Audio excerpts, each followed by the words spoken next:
Hey everyone, welcome back to Corporate Decoder, the place where we decode the hidden stories within those big corporate reports.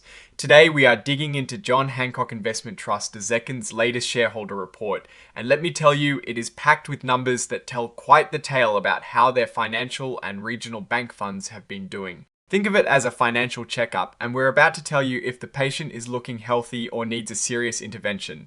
Before we dive in, if you love getting the real scoop on what is happening behind the scenes in the corporate world, make sure you are subscribed. Also, we have a fantastic Discord community where we break down these filings even further. It is linked in the description below, so join us there. Alright, let's get into this. We are looking at the annual shareholder report for the 31st of October 2025.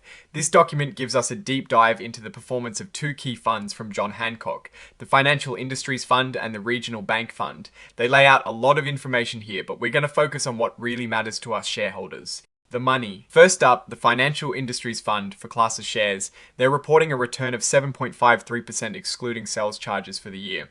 Now, what does that mean in simple terms? It means for every $100 invested, the fund grew by about $7.50. They attribute this growth to falling US interest rates, good corporate earnings, and the ongoing excitement around artificial intelligence. They specifically call out Citigroup Incorporated, JP Chase and Company, and the Goldman Sachs Group Incorporated as positive contributors, with Wells Fargo and Company and Bank of America Corporation also helping out. However, it wasn't all sunshine.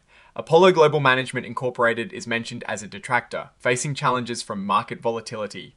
Pfizer Incorporated, KKR and Company Incorporated, and Regions Financial Corporation also seem to have pulled the fund's performance down a bit. It is always a mix. Right, some investments do great, others not so much. When we look at the long-term performance, the Financial Industries Fund, excluding sales charges, shows an average annual return of 13.47% over 5 years and 9.02% over 10 years. Now that is solid growth. But, and here is where it gets interesting, the S&P 500 index, a broader market measure, saw 17.64% over 5 years and 14.64% over 10 years. And the S&P 500 Financials Index, which is more specific to this fund's focus, did even better with 19.21% over 5 years and 12.60% over 10 years. This tells us that while the fund is growing, it has not kept pace with the broader market or its specific index over the long haul. It performed better in the last year, but the longer trends show it is lagging. Let's talk about the size of this fund. The Financial Industries Fund has net assets of $286,225,754. That is a substantial amount of money, nearly $286 million. This is the total value of all the investments held by the fund. They also have 43 different holdings, meaning they've spread their investments across 43 different companies or assets. Looking at these holdings, the top 10 reads like a who is who of the financial world. Bank of America Corporation is at 4.8%, JP Chase and Company at 4.6%, Citigroup Incorporated at 4.2%, and Citizens Financial Group Incorporated at 4.0%, just to name a few. This confirms the fund is heavily weighted towards large, well-known financial institutions. Industry composition is also very telling. Banks make up a huge 48.7% of the fund. Capital markets are next at 20.2%, followed by insurance at 18.1%. This is clearly a fund focused squarely on the financial sector, with a heavy emphasis on traditional banking. Now, let's peek into the actual financial statements. Looking at the statement of assets and liabilities, we see that the fund's total investments are valued at $288,685,925. This is higher than the net assets because it doesn't account for liabilities. The statement of operations shows their total investment income was $7,888,843. But then they paid out expenses totaling $4,268,301 after some reductions. This leaves them with a net investment income of $3,620,542 for the year. That is decent, but a big chunk of their overall gains came from realized and unrealized price changes in their investments. And here is a crucial part, the statements of changes in net assets. This shows how the fund's value changed over the year. They had an increase in net assets from operations of $35,760,381. However, they paid out $47,105,390 in distributions to shareholders. This, combined with a very significant decrease from fund share transactions, which looks like $196,400,083, led to an overall decrease in net assets from $493,970,846 at the beginning of the year to $286,225,754 at the end. This is a big drop. indicating a lot of money was pulled out of the fund or its underlying investments lost value significantly. Looking at the financial highlights for Class A shares, we see a total return of 7.53% for the year. That sounds good, but again, when you look over 5 and 10 years, the S&P 500 index has significantly outperformed. The net asset value per S-share for Class A is $18.56 at the end of the period. For Class C shares, the return was 6.75% this year. Over 5 years, it is 12.64%, and over 10 years, 8.22%. Again, not bad on its own, but lagging behind the broader market indexes. The net asset value per S-share here is $15.4. Class I shares, typically for larger institutional investors, saw a return of 7.89% this year, with a strong 5-year average of 13.77%. Their net asset value per S-share is $18.55. And finally, Class R6 shares, often used in retirement plans, had a return of 7.93% this year, with a 5-year average of 13.88%. Their net asset value per S-share is $18.57. Notice the slight differences in returns between classes due to their fee structures. Now, let's shift gears to the regional bank fund. This fund focuses specifically on banks, as the name suggests. For Class A shares, they reported a return of 5.76% for the year. Excluding sales charges, they highlighted Coastal Financial Corporation, JP Morgan Chase & Company, and Renascent Corporation as contributors. On the flip side, Enterprise Bancorp Incorporated and Pinnacle Financial Partners Incorporated are noted as detractors, facing pressures from rising credit stress and operational costs.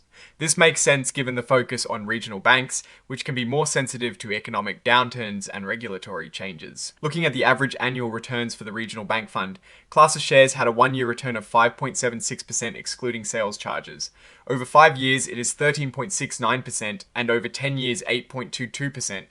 Again, compare this to the S&P 500 index's 14.64% over 10 years, the fund's specific benchmark. The S&P Regional Bank Select Industry Index returned 4.85% for 1 year, 11.23% for 5 years, and 6.38% for 10 years. This shows the fund has outperformed its specific index over longer periods, but still trails the overall market. The Regional Bank Fund is a larger beast, with net assets of a whopping $789,336,577. That is nearly $789 million. It holds 103 different investments, making it more diversified within its sector than the financial industry's fund. Unsurprisingly, the industry composition is almost entirely banks at 99.9%. This fund is intensely focused on the banking sector. Its top 10 holdings are also heavily concentrated in banks, with Citizens Financial Group Incorporated at 2.9%, M&T Bank Corporation at 2.9%, and Regions Financial Corporation at 2.5% leading the pack. Looking at the statement of assets and liabilities for this fund, total investments are valued at $788,500,791. This fund also generated a significant amount of investment income, $24,440,113, but had expenses of $9,804,991. Leaving a net investment income of $14,635,122. The statements of changes in net assets show an increase in net assets from operations of $44,021,568.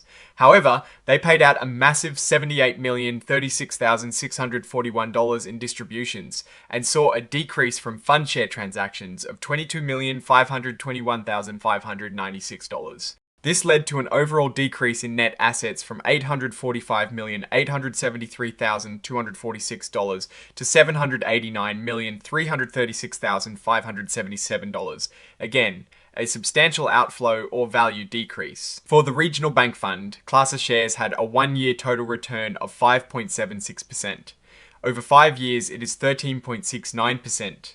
Their net asset value per S-share is $28.58. Class C shares had a 1-year return of 4.99%. Their net asset value per S-share is $26.75. Class I shares saw a 6.07% return this year and a solid 14.01% over 5 years, with a net asset value per S-share of $28.55. Class R6 shares had a 6.15% return this year and 14.14% over 5 years.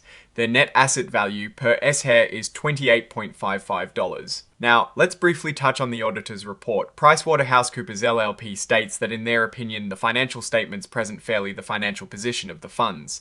This is standard practice, but it is good to see an independent nod of approval. This section, the evaluation of advisory and sub-advisory agreements, is quite important. It details how the Board of Trustees reviewed the contracts with the investment advisors. They considered performance, fees, and the quality of services. For the Financial Industries Fund, they noted that it underperformed its benchmark index over multiple periods, which is a red flag for long-term investors. However, they also noted that net total expenses were lower than the peer group median. They concluded that the advisory fees are reasonable given the services provided. The board also acknowledged that the fund's performance had been monitored and addressed. For the Regional Bank Fund, the board found that the fund had generally performed in line with or outperformed its benchmark index, which is a positive sign. They also concluded that the sub-advisory fees were reasonable. So, what is the takeaway from all these numbers and reports? The John Hancock Financial Industries Fund has delivered positive returns, but has lagged behind its broader market and sector benchmarks over longer periods. This suggests that while it is making money, investors might have done better in a more diversified S&P 500 index fund. The significant decrease in net assets also points to a lot of money leaving the fund, which can impact future performance. The Regional Bank Fund, on the other hand, seems to be performing better relative to its specific industry benchmark, which is encouraging for a sector-focused fund. However, its heavy concentration in banks means it is highly sensitive to the banking sector's ups and downs. The sheer size of the fund also means that investor withdrawals can have a significant impact. Overall, these reports show funds that are managing their investments and generating returns, but the long-term performance data, especially when compared to broad market indexes, suggests a need for caution. It is always smart to look at these filings not just for the reported returns, but also for the underlying trends and the fund's position relative to the wider market. Alright, that is our breakdown of John Hancock's latest filing. What is your take on these numbers and what they signal for the company's future? Do you think these funds are still a good investment? Drop your thoughts in the comments below. If this analysis was valuable, hitting that like button really helps us out, and subscribe for more deep dives into the world of corporate finance. Don't forget to check out the Discord in the description for more exclusive content and discussions. Thanks for watching. See you next time.